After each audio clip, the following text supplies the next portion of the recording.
Walk down a narrow street in a medieval town and the smell hits you before your eyes even adjust to the light. Rotting scraps, animal waste, something sharper underneath it, something almost chemical, drifting from a building you haven't even seen yet. This is the smell everyone assumes defined the entire Middle Ages.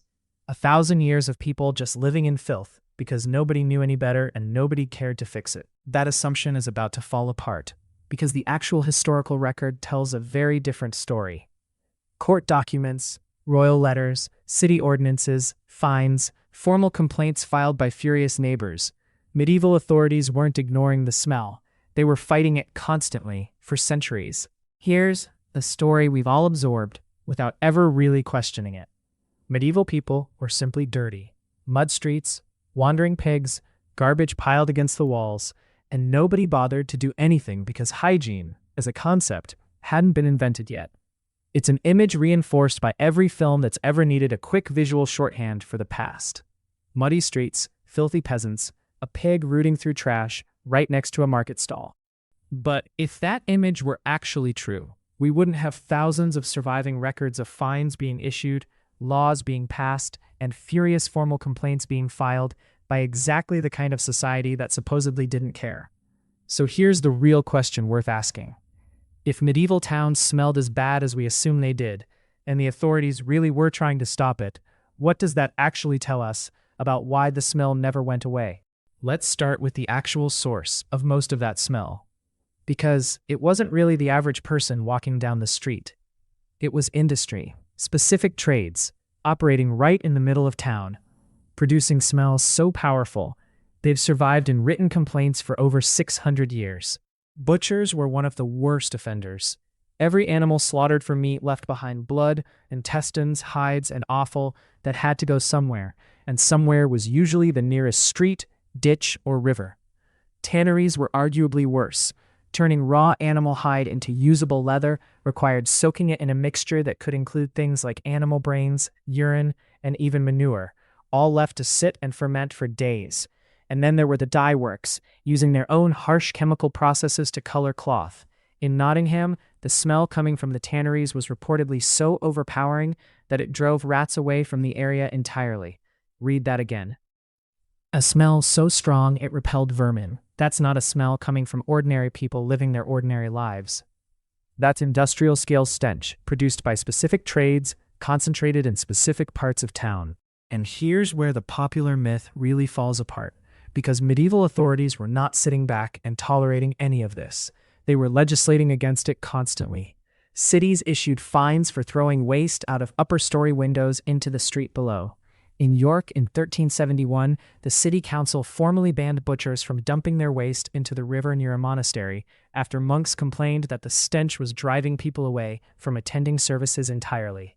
Municipal inspectors were sent out to check on violations.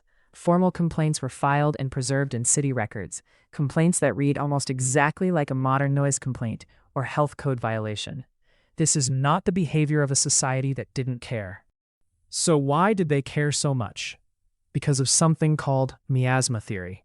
Medieval medicine operated on the belief that disease was spread directly through bad air, through foul-smelling vapors rising from waste, stagnant water, and rot. To them, a terrible smell wasn't just unpleasant. It was a direct, physical health threat, an early warning sign that sickness was about to spread through the neighborhood. When King Edward III wrote to the city of York in 1332, complaining about accumulated manure ahead of a parliamentary meeting, he wasn't just being picky about aesthetics. He genuinely believed that smell posed a danger to everyone who would be breathing that air. Fighting the stench wasn't a minor civic chore to them.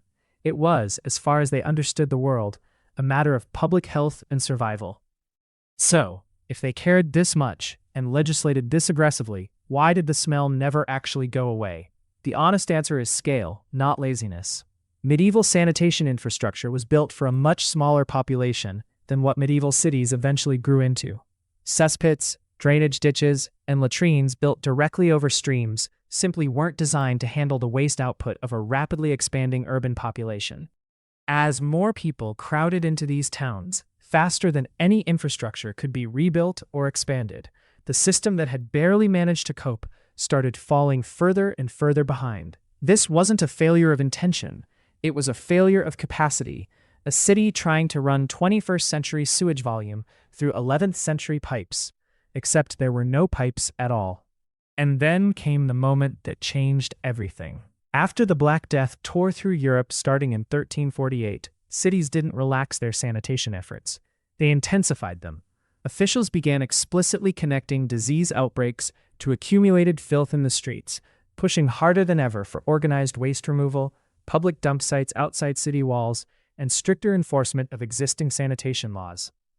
The plague didn't create the concept of urban sanitation. It terrified an already concerned society into taking it even more seriously. Here's the twist worth sitting with. Medieval towns didn't smell terrible because nobody cared.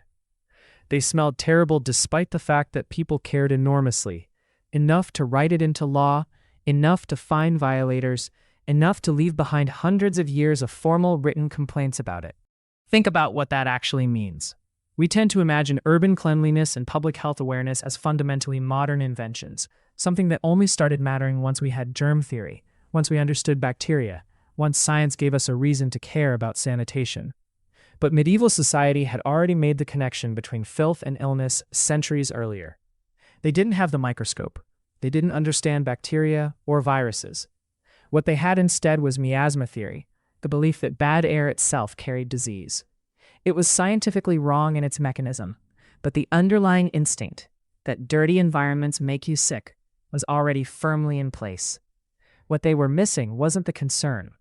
Look at the specific cases, and you can see this concern documented in exhausting bureaucratic detail. In London in the year 1355, there's a formal written complaint about conditions at the Fleet Prison, describing the stench from 11 separate latrines and multiple tanneries, all dumped into a single ditch outside the jail. This wasn't a passing comment. It was a recorded grievance, explicitly connecting that stench to the diseases and ailments suffered by the prisoners inside. Someone sat down, wrote this out, and filed it as an official concern about public health. Or look at King Edward III, writing directly to the officials of York in 1332. The King of England, personally, took the time to demand that accumulated manure be cleared from the city's streets before a parliamentary meeting took place there. This is not a minor bureaucratic footnote. This is the highest level of government in the country, getting personally involved in an urban sanitation complaint.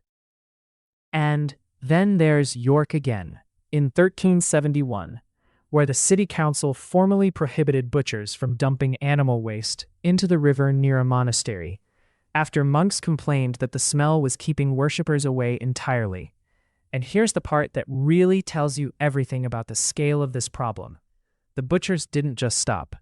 They simply moved their waste dumping to a different stretch of the same river, and to spots near the city's gates and walls instead. The authorities shut down one specific violation, and the underlying problem simply relocated a few hundred yards downstream. We tend to assume that caring about clean streets, proper waste management, and urban air quality is something distinctly modern, something that arrived alongside indoor plumbing and city planning departments. It fits neatly into the same flattering story we tell ourselves about the past in general. They were primitive, we are advanced, and concepts like public sanitation simply didn't exist until we invented them. But that story requires ignoring hundreds of years of fines, ordinances, royal letters, and furious formal complaints, all aimed at solving exactly this problem. And if you think this is purely a medieval problem, look at any major growing city today. Modern cities still fight pollution. They still struggle with waste management. They still deal with industrial byproducts that residents don't want anywhere near their homes.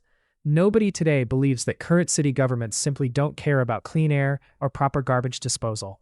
And yet the problem persists anyway, not from lack of laws, not from lack of enforcement, not from lack of concern, but because urban growth keeps outpacing the infrastructure meant to handle it. A city that expands faster than its sewage systems, waste collection, and industrial zoning can keep up with will always end up fighting a losing battle against its own success, regardless of the century. So here's the picture worth actually remembering. Medieval towns didn't smell terrible because people were ignorant or indifferent to filth. They smelled terrible because an entire civilization was fighting the exact same war that modern cities fight today, against industry, against growth, against the sheer volume of waste a concentrated population produces. The only real difference is the tools available to fight it. No sewage systems running beneath every street. No understanding of germs or bacteria to guide their solutions with precision. And in the end, no victory. Just centuries of trying. One fine, one ordinance, one furious complaint at a time.